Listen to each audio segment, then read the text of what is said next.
Dari bulan kemarin sebenarnya aku udah mau bikin beberapa konten tentang bagaimana caranya supaya kita itu bisa mengimprove karakter diri kita.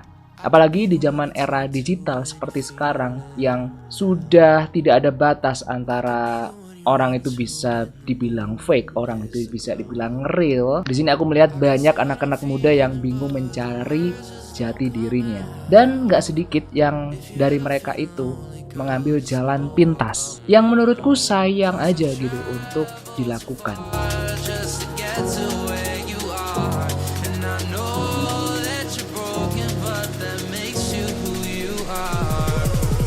Hello good people, balik lagi sama aku Ganjar aka Pepper Crowds. Oke teman-teman, gimana kabarnya? Semoga kita selalu diberikan kesehatan dan kelancaran rezeki. Amin. Oke, jadi untuk segmen kali ini adalah episode ke 0 dari salah satu segmen yang ada di channel ini yang mau aku share untuk kedepannya. Ya, ditunggu aja konten-konten tentang improve karakter ini, karena ini bisa menjadi pondasi yang bagus banget. Kenapa aku bikin segmen ini? Sebenarnya ada dua alasan yang cukup kuat buat aku untuk bikin konten atau mungkin sharing-sharing tentang hal ini, teman-teman. Yang pertama, di sini aku akan cerita singkat aja. Jadi ada di suatu malam, teman-teman, aku pas lagi nggak bisa tidur, aku nge-scroll HP gitu ya. Aku menemukan satu konten yang pesannya menarik. Jadi singkatnya gini, ada seorang ayah yang punya seorang anak yang dimana ceritanya itu si anak nih masih kecil, teman-teman. Dari kecil itu sampai dia mungkin besar, sampai dia college atau kuliah, itu si bapak atau si ayah ini jarang ada di rumah, jarang ngobrol sama anaknya, dan tahu-tahu si anak ini sudah besar dan waktu itu dia mau menikah. Nah, di titik itu sang ayah akhirnya sadar bahwa selama ini dia tidak ada untuk sang anak. Mungkin fisiknya ada, si ayah ini juga ya bisa dibilang orang yang mampu, dia bisa menyekolahkan anaknya sampai kuliah, tapi yang nggak ada atau yang nggak dirasakan si anak ini adalah soul atau jiwa dari si ayah ini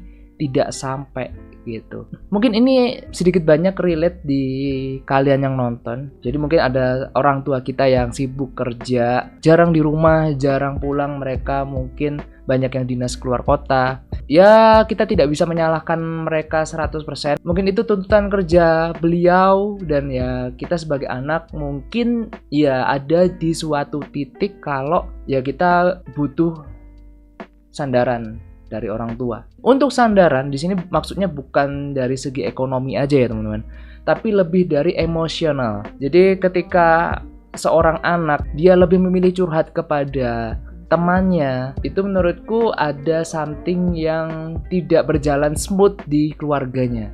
Kenapa? Karena seharusnya orang tua yang baik itu dia bisa menjadi orang tua, dia juga bisa menjadi teman untuk keluh kesahnya, mungkin habis dari sekolah atau dari kuliah atau mungkin permasalahan-permasalahan yang lain. Tapi di lapangan faktanya banyak orang tua yang bisa dibilang mereka fokus untuk mencari kerja dengan tujuan menyekolahkan anaknya, demi tujuan untuk meningkatkan ekonomi keluarga, tapi dia lupa bahwa anak ini juga perlu perhatian, teman-teman. Akhirnya balik lagi ke cerita tadi. Di saat itu si ayah ini kayak nge-flashback gitu loh. Berandai-andai, andaikan dulu aku banyak menghabiskan waktu bersama anakku, mendengarkan cerita-ceritanya, sharing-sharing, bercanda gurau. Mungkin sekarang aku masih dianggap sebagai seorang ayah, itu kata ayahnya. Nah, dari situ aku tiba-tiba kayak tek gitu loh. Kayak ngerasa, oke, sekarang aku udah masuk di umur 31 tahun. Sekarang aku punya seorang anak perempuan umur 4 tahun. Apa yang sekiranya tertinggal dari aku seandainya sebentar lagi aku nggak ada. Dari situ aku berpikiran, seenggaknya aku harus punya jejak atau legacy yang kelak ketika anakku mungkin sudah agak ngerti gitu ya. Kalau sekarang kan masih 4 tahun gitu. Setelah dia ngerti, dia bisa bangga sama bapaknya. Ada nilai-nilai atau ilmu-ilmu yang anakku bisa dapat walaupun aku udah nggak ada. Mungkin dari dia nyontonin konten-kontenku. Ya latar belakang itulah yang aku selalu bisa dibilang sisi-sisi yang aku keluarkan di media sosial itu adalah sisi-sisi sebenarnya dibilang real atau fake, ya aku berusaha menutupi apa yang seenggaknya itu tidak dikonsumsi sama orang lain gitu loh.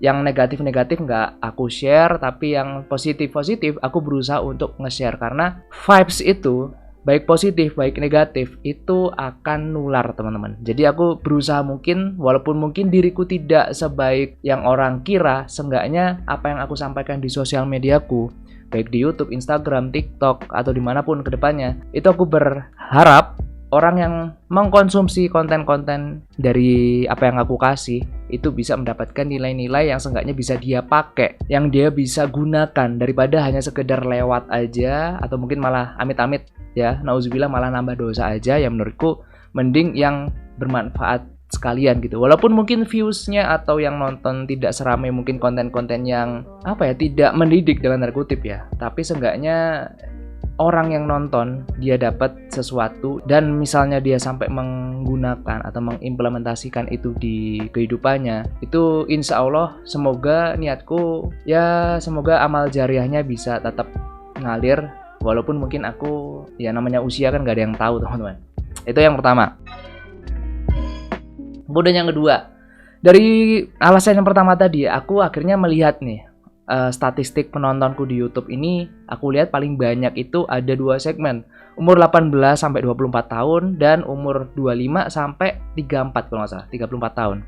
Ya bisa dibilang umur-umur adikku atau setara lah, bisa dibilang seperti itu. Dan dari situ akhirnya membuat aku berpikir, oke, walaupun mungkin channel ini masih belum terlalu besar ya teman-teman, seenggaknya dari sekarang berapa sih, 70 ribuan ya orang yang subscribe channel ini. Seenggaknya kayak aku tadi bilang, dia bisa mendapatkan ilmu, dia bisa mendapatkan sedikit pencerahan dari apa yang aku share. Itu menurutku udah cukup buat aku. Yang dimana untuk konten-konten di segmen ini, nanti kalian bisa dengarkan sambil nyantai lah, sambil kalian ngerjain sesuatu, kalian lagi bersih rumah, kalian lagi ngerjakan tugas, kalian lagi makan dan lain-lain.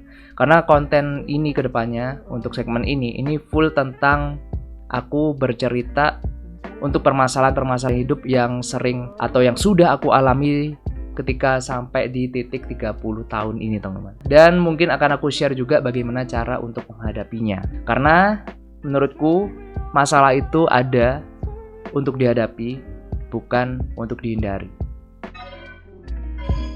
Oke teman-teman, jadi itu aja untuk intro di episode 0 kali ini. Semoga kedepannya bisa bermanfaat untuk kalian yang dengar, dan see you on next video.